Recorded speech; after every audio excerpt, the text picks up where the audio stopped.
Started with a good, honest living there as an engineer, and I went deeper and deeper into the dark side, all the way to the end to social. And that chief blogger, by the way, is a self-proclaimed title. You know, I wanted a C-level kind of title. Nobody had it at Emerson. It was mine for the taking, so I grabbed it.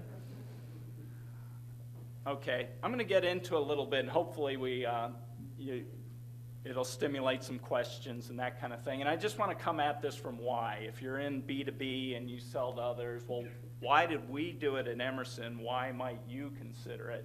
And the first thing, I stole this from my good friends right across the road from us in Round Rock, Dell. You know, most people, you throw out social media, they think Twitter, they think Facebook, they think all that, but you know, that's not what you think. There's a big X by that. Don't think that. It is, as you know, the speakers have been saying here, it's the connections that are formed. It's what these technologies enable. You know, you're connecting people together. And way back, Robert Metcalfe, start of the whole networking era, has his Metcalfe's law that the value of a telecommunications network is proportional to the square of the number of connected users in the system. And it's actually an exponential. As you connect more nodes, you get a lot more connections. And I thought as you go forward into today, that was great for Ethernet when it was founding. But the same notion is kind of true as people that are participating in social media.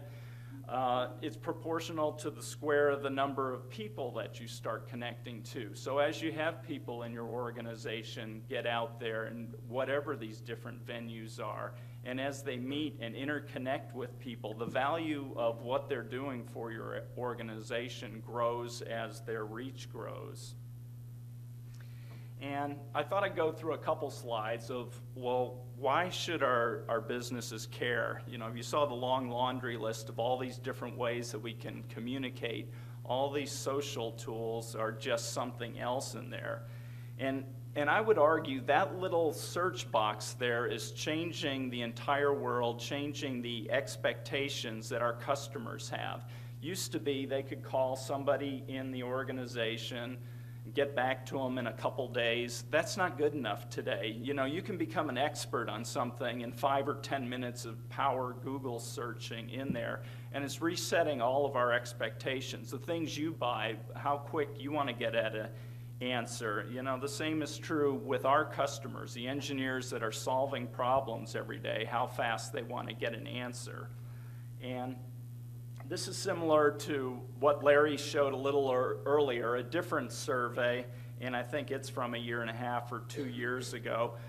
Social media was on the list of things surveyed, and it's all about how do you get information, or how do you get the information you need to solve problems.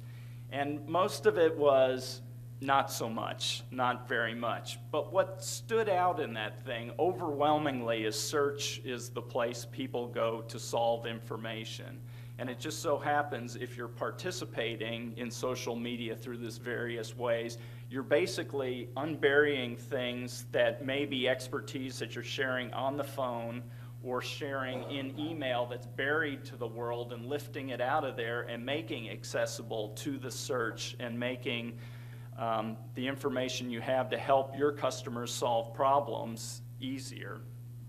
And, you know, if your organization is large and you happen to have a lot of people between your customer and your subject matter expert, you may want to kind of rethink that a little bit, going back to that whole search is changing expectations. So, you know, if you have these long processes and you want your customers to go through your chain of people, it doesn't work that way. And social media is one of the things breaking that down. You're more closely connecting your subject matter experts with your customers. And another reason why should we care, the competition for attention grows fiercer and fiercer every day. There's more marketing noise, there's more digital noise. So what really separates is what Steve said, these relationships that form through some of these social channels are ways that can break free. So, you know, this whole thing, you'll notice some of your traditional tactics that you do in your marketing things are less and less effective these days, and it's all this competition for attention growing. And this was just something, you notice we're marketed to when we fill up gasoline at the pump. I found something, this was several years ago, people even advertising by painting their logos in the sand and the beach. So marketers are trying different ways to do this, and it just means people are tuning this out more and more. Another reason why our businesses should care, the job of engineers in our industries, and I come from the process industries, stuff flowing through pipes, that it's probably one of the most complex things there are. An engineer going into this and trying to control this process has to have an understanding of the chemical processes themselves, the mechanical things, the valves controlling it, the electrical, how it interacts with the control system, the electronics, software, cybersecurity, people trying to come in and take over the plant and do nasty things with it, networks, IT. So the things the engineer needs to know is just growing and growing. And as a result, they need to be connected. And that's why we're seeing things like these LinkedIn groups with 25,000 or something else. People need a peer group of people to connect with to be able to solve problems. You know, and other things, we see it here, North America and Western Europe, in different places around the world. A lot of the expertise is beginning to retire now, part of that baby boomer generation. And there again, so the younger engineers trying to make sense of it and try to do their job need to be able to connect beyond their local peer group. You know, Greg McMillan is a very influential person in the process industries. He's written about 20 or 30 books. He has a blog, he has a number of things. But when he started, there was a large central engineering group. He went to the plant, he had mentoring to help them learn it. The guys coming out today don't have the same structure, and as a result, they need to be able to connect into these peer groups. And I guess the final thing why we should care, you know, what we use to communicate is changing every day. The things, you know, that were around yesterday are not around today. We're rapidly changing. And as a result, the things we do as marketers and the way we need to reach our customers is changing rapidly. And I like some of the questions coming at, well, how do you keep up with all this? And I think a lot of it is you just, as a marketer, have to try things. What sticks to the wall, what doesn't stick, you know. I think some people have a term for a fast fail. If something's not working, abandon it and try something else. But if you sit back and do a 2-year plan on how this is going to work, chances are it's moved right past you. And, you know, I'm not going to dwell on the apps too much other than to say that the most critical one is the people in your organization. And, you know, it's not something that everyone can do. Some people have a natural affinity for some of these applications, and they are connectors. You know, your subject matter experts likely aren't the people that are necessarily there on the front lines, but chances are you do have people in your organization with the skills to communicate, with empathy for people as they're trying to solve problems. And those are the people you got to try to find and put into the roles in your organization to be connectors back into your organization. And, you know, I started with a blog 6 years ago as a pilot to lift the expertise or lift the visibility of the experts around Emerson. And since that time, we're probably up to 10, 12 bloggers now, but it's basically a way to provide a viewpoint and provide interaction back with the writer of the blog. And Twitter, I won't say anything more about it other than it is a great listening tool. If you should have at least somebody in your organization searching on your brand, on other things, because somewhere somebody's probably saying something about it, and it may not be as nice as you would like or something, but if you see somebody talking about it, you have a way to either reinforce, or if it's a problem, connecting them into your organization. And with our mobile devices, it's easier and easier to, if you've got an issue with something, to tell the world rather quickly. So, you know, listening first, and then, you know, there's a lot of other ways to use Twitter, and we can talk about that some more. And YouTube, it isn't for those professional voice of God videos. It's for sharing how-to training, quick demonstration, things an engineer might find valuable if that's your audience. You know, if you start with the premise of what would they find valuable and then see what you have around your organization, then you can do it. And I get this question still. A lot of places, the IT people block it and they say they can't even see our videos. And I like to point to things like the U.S. Chemical Safety Board. So if they have safety as a consideration, you know, their IT people need to let them look at it. And if they can look at that, then they can probably look at some Emerson videos too. And of course, LinkedIn, we all use that, we link together, but these groups are a huge part of it, and it's a way to form a community around your brand or your company or whatever else. And I really like slide shares. I put presentations together, or as we do presentations, I like to put them out in SlideShare. It is to PowerPoint what YouTube is to videos. So I don't know what you use in your presentations, but I find that pretty valuable there. And we've talked about Facebook a bit, and we have some of our brands, like one of our control systems, Delta V, has a Facebook page and has about 3,000 people in there asking questions and everything. And I find it more of a demographic split where we'll get younger engineers asking questions. You can tell by the language of the questions and what they're using there that they'll be in Facebook, and then we have another group out in LinkedIn. So I think some of that tends to split on demographic lines a little bit. Okay, ways it can help you. You know, the first is this thing about lifting that whole thing about customer expectations getting shorter. You know, you may want to think about, even if it's a single person that's listening on behalf of your organization, what the euphemism I say, get them out to the surface of your organization to listen and to be a connector back into your organization to get people to your subject matter experts. And you know, you can use these tools to build thought leadership. The fact I'm standing here talking about social media as someone that blogged on behalf of Emerson, and just by participating over the years, I figured because I've lasted this long doing it, I must know something about it. But no matter what that area is or what you're doing, by focus and using these channels and the connections that you make to people gives a chance to establish thought leadership. And, you know, one of the things, these communities, building peer-to-peer communities, now, it sounds easy, it's difficult. It takes a lot of energy to get them going. But if you can get them going, like we have one, this is a LinkedIn one around Delta V. Someone had a batch question.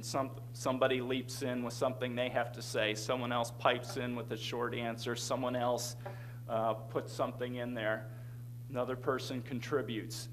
Some guy writes the book on what the answer is. I guarantee none of our technical documentation, none of our white papers, none of our product data sheets had this level of detail. And this was all put together. There wasn't an Emerson person in this conversation anywhere. It's now all indexed in Google and in there. So that's the power of communities. It's customers solving problems with other customers, and it's all getting indexed and documented for the next guy that comes along with a similar problem.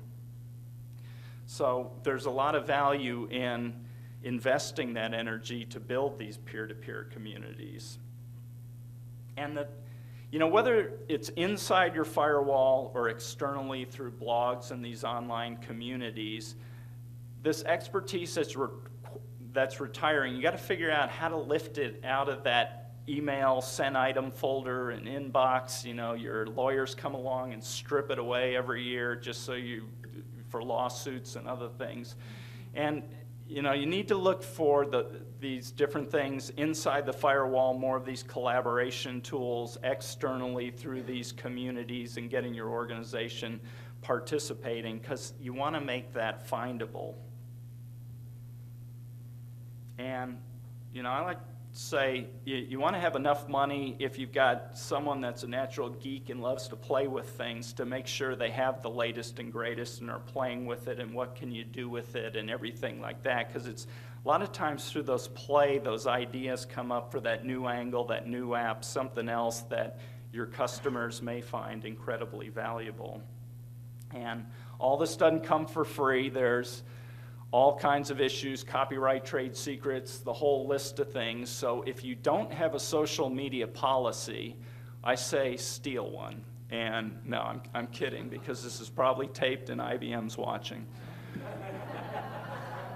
Go to this publicly available one where it's ibm.com. I got the URL. You'll have the presentation there. And look at theirs. It wasn't written by their lawyers. It was actually written by their community, and it was very much in the spirit of, we're IBM, we have a lot of expertise, we need to share that with the world, and we've got to be careful for these things right there. So go ahead, cut and paste that, put your company name instead of IBM, you got a good social policy there. Okay. And some of the things it's done for us, because I have this blog, I'm participating in these different communities. I get emails every day. Sometimes they don't know the right support organization in Emerson to get to. Sometimes there's something like, I have a large floating liquefied natural gas project, and I didn't realize you guys were experts. If it's not too much trouble, would you like to come talk to us about it? We're early in the project. So, you know, from a simple blog post or something, it can lead to a multi-million-dollar total automation type of project. And, you know, part of it is just by telling stories, people don't realize you have the capability to do it by making it more accessible than it is through your sales guys one-on-one talking with customers. That's the power of what social media can do. And I think the people in your organization that participate, if they're interacting, saying thank you when good things are said, responding quickly, connecting people in there, it's what Steve had talked about of getting people talking to other people about how good your organization is because you've got somebody connecting them to the right person. So don't underestimate that power, which generates positive word of mouth, which is the best form of marketing we have, because they don't trust marketing people as much as they trust their buddies. And, you know, as the people in your organization participate here, you begin to connect with the people in the industry that are the influential people and start to build that process of thought leadership, so that connections that naturally form through that. And within this room, we have a lot of industry experts in there. So it's another positive thing as you have people that are participating in there. And, you know, I've had the opportunity to write different articles, even a column for Valve magazine, who now the Valve guys are out there. They're social media mavens, and, you know, stand back, just watch them in action. But those kind of opportunities just kind of happen for the people that are out there that are participating. So I'm out there at the surface. You know, I'm not encouraging your entire organization to jump out there, but you may have a person or two in the organization that may want to be involved in it a little more than they are today, because I think that the benefit of whether you're connecting people into your organization better and forming sales opportunities, or increasing your thought leadership in there, or building loyalty and getting your customers to talk about you more through these peer-to-peer communities, there's a tremendous opportunity there for you. And I'll close before I open it to questions. I'm very much out there, and I'd love to connect with you if you have any questions via email, LinkedIn, Twitter, whatever else. You can find me that way. Are there questions?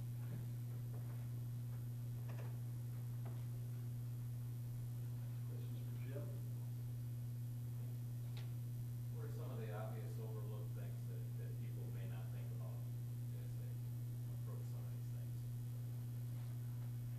I think the main one, what is overlooked is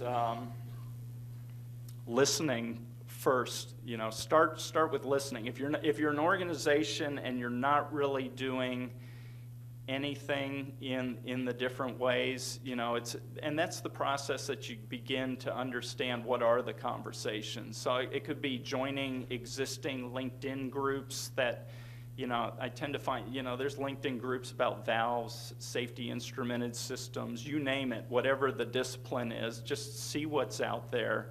And, you know, from that standpoint, then you might see there's an angle of what's not being talked about that you have a way to fill, either through a blog or through some of the other social channels.